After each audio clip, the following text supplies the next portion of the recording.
Assalamualaikum warahmatullahi wabarakatuh. Selamat pagi menjelang siang yang saya hormati Pak Tiawan Mkom selaku pembimbing mata kuliah UI UX yang saya banggakan.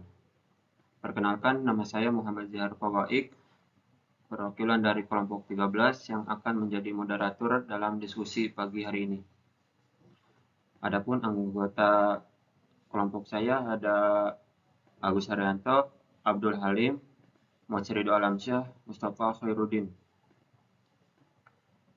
Pada kesempatan ini kami akan berdiskusi tentang perancangan desain UI UX wireframe menggunakan design thinking dengan studi kasus perikanan. Oke, langsung saja kita mulai ke sesi penyampaian materi yang disampaikan oleh Saudara Mochirido Alamsyah. Waktu dan tempat kami persilahkan. Baik, terima kasih pada moderator. Di sini saya akan menjelaskan latar belakang dari studi kasus kami, yaitu tentang perikanan.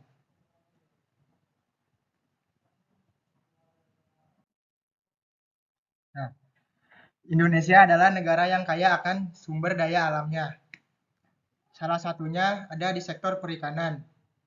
Namun di sektor perikanan banyak sekali masalah yang dihadapi oleh para nelayan.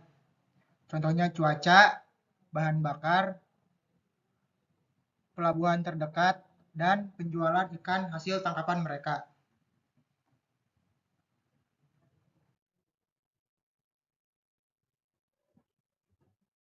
Nah, di sini kami menggunakan design thinking. Nah, apa sih design thinking?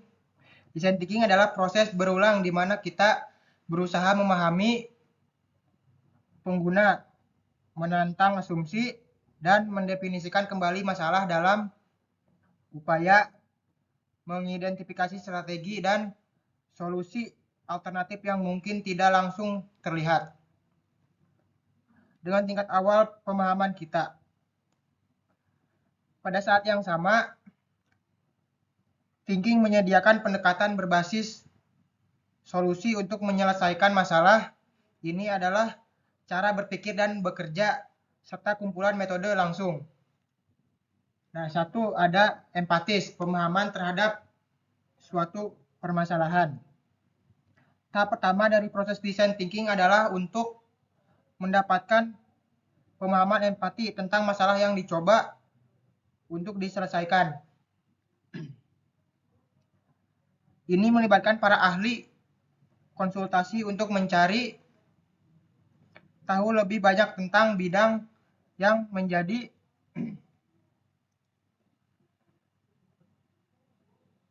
perhatian melalui pengamatan, keterlibatan, dan empati. Dengan orang-orang penting untuk proses desain yang berpusat pada manusia seperti design thinking. Yang kedua, define atau menganalisa terhadap untuk mendapatkan inti masalah. Selama tahap define, kita mengumpulkan informasi yang telah kita buat dan kumpulkan selama tahap empatis. Nah, disinilah kita akan menganalisa pengamatan dan mensintesisnya untuk menentukan masalah inti yang telah didefinisikan. Kita harus berusaha menidentifikasi masalah sebagai pernyataan masalah dengan cara yang berpusat pada manusia. Yang ketiga yaitu ideat, memunculkan ide-ide untuk memecahkan masalah tersebut.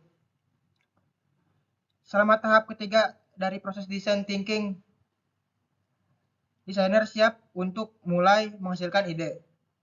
Kita telah tumbuh untuk memahami pengguna dan kebutuhan mereka di tahap empatis. Dan kita telah menganalisis dan mensintesis pengamatan Anda di tahap define. dan berakhir dengan pernyataan masalah yang berpusat pada manusia. Yang keempat adalah prototype, menghasilkan beberapa produk untuk memecahkan masalah tersebut. Tim desain akan menghasilkan sejumlah versi produk yang murah dan diperkecil atau fitur spesifik yang ditemukan dalam produk, sehingga mereka dapat menyelidiki solusi masalah yang dihasilkan pada tahap sebelumnya. Prototipe dapat dibagikan dan diuji dalam tim itu sendiri, di departemen lain, atau pada sekelompok kecil orang di luar tim desain. Ini adalah fase eksperimental dan tujuannya adalah untuk mengidentifikasi solusi terbaik untuk setiap masalah yang diidentifikasi selama 3 tahap pertama. Yang kelima adalah tes, menguji coba hasil produk yang telah jadi dan merevisi kembali untuk memaksimalkan produk. Desainer menguji produk lengkap secara ketat menggunakan solusi terbaik yang mengidentifikasi selama fase prototyping. Ini adalah tahap akhir dari design thinking.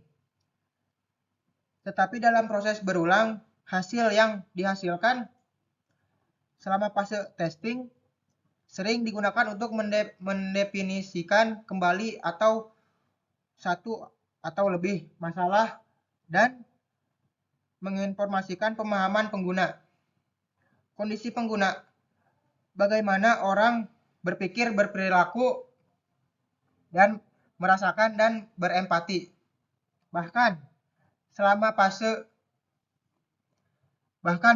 ini perubahan dan penyempurnaan dilakukan untuk menyingkirkan solusi masalah dan memperoleh pemahaman sedalam mungkin terhadap produk dan penggunanya. Terima kasih. Oke, terima kasih kepada moderator. Kali ini saya akan menjelaskan tentang wireframe. Apa sih itu wireframe? Wireframe adalah sebuah kerangka untuk menata suatu item di halaman website atau sebuah aplikasi yang ingin dibuat oleh developer. Wireframe memungkinkan seorang developer dengan mudah mengerjakan pengembangan struktur dan arah dari website aplikasi yang ingin akan dibangun.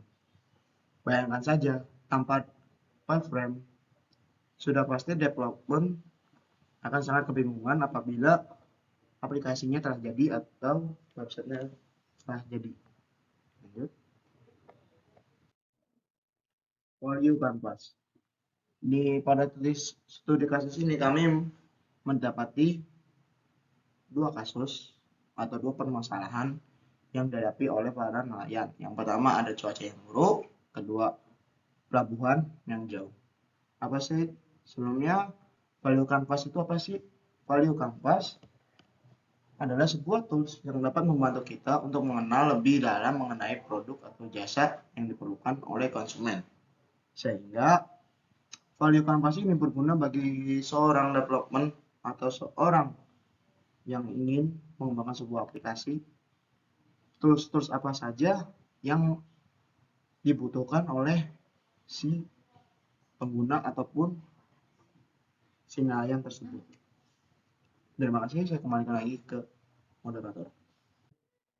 Terima kasih kepada moderator. Saya akan menjelaskan plugin. Plugin adalah sebuah tool yang disediakan oleh Figma untuk membantu para desainer dalam mendesain sebuah aplikasi atau website. Plugin Figma merupakan sebuah program atau aplikasi yang dibuat oleh komunitas yang memperluas profesionalitas dan Figma dan online collaboration tools yang disebut Figma. Plugin Figma menyediakan alat tambahan, otomatisasi atau additional tools dan opsi penyesuaian. Oleh karena itu, plugin Figma dianggap penting karena menyempurnakan proses desain serta meningkatkan produktivitas. Misalnya, plugin dapat membantu kamu membuat wireframe dan membuat tipografi yang lebih baik. Terima kasih. Saya akan kembalikan ke moderator. Terima kasih moderator. Di sini saya akan menjelaskan desain aplikasi. Pada studi kasus yang kami hadapi, kami membuat desain aplikasi yang memudahkan para pengguna. Aplikasi ini bernama Sobat Maritim. Aplikasi ini memudahkan para pengguna terutama pada nelayan. Sahabat Maritim, nama tersebut diambil karena Indonesia merupakan negara kepulauan yang banyak sekali pulau-pulau dan salah satu komoditas yang terbanyak selain rempah-rempah adalah komoditas di sektor perikanan. Untuk membantu memecahkan permasalahan yang dihadapi oleh para nelayan, maka hadirlah aplikasi Sahabat Maritim untuk membantu para nelayan pada saat pergi melaut di lepas pantai. Terima kasih. Oke, terima kasih buat teman-teman saya yang telah menjelaskan materi tersebut. Semoga bermanfaat bagi nusa dan bangsa. Kalau ada kekurangan, mohon maaf. Sekian dari kelompok kami. Wassalamualaikum warahmatullahi wabarakatuh.